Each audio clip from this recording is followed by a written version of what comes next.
ગુજરાતભરના તાજા અને સચોટ સમાચાર મેળવવા માટે અમારી રાષ્ટ્રીય સમાચાર ચેનલને સબસ્ક્રાઇબ કરો અને બેલ આઇકન પર ક્લિક કરો।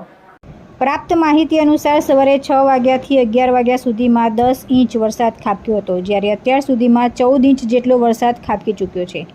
ભારે વરસાદના લીધે અનેક ગામોમાં પાણી ઘૂસી ગયા અને તેમનો સંપર્ક તૂટી ગયો છે। ભારે વરસાદના લીધે તંત્ર એલર્ટ મોડમાં આવી ગયું છે।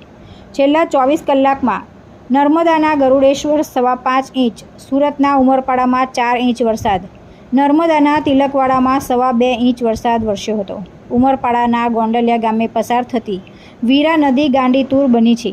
ગોંડલિયા ગામે વીરા નદીનો લો લેવલ બ્રિજ પાણીમાં ગરકાવ થઈ ગયો છે। લો લેવલ બ્રિજ પાણીમાં ગરકાવ થતાં એક ગામમાંથી બીજા ગામનો સીધો સંપર્ક તૂટી ગયો છે। વરસેલા ભારે વરસાદને લઈને તંત્ર દોડતું થયું છે।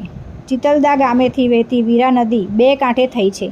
છેલ્લા 5 વર્ષમાં પ્રથમ વખત નદીમાં ભરપૂર પાણી આવ્યું છે। ચિતલદા ગામથી અન્ય ગામના જ ફળિયાને જોડતો રોડ પાણીમાં ગરકાવ થયો છે। નદીમાં પાણીની આવક થતાં રસ્તા પર પાણી ફરી વળ્યા છે। ઉમરપાડાથી ઉમરગોટ જતા માર્ગ પર પાણી ફરી વળ્યા છે। ખાડી છલકાતા પાણી ફરી વળ્યા હતા। ઉમરપાડાથી ઉમરગોટ ગામનો સંપર્ક કપાયો છે।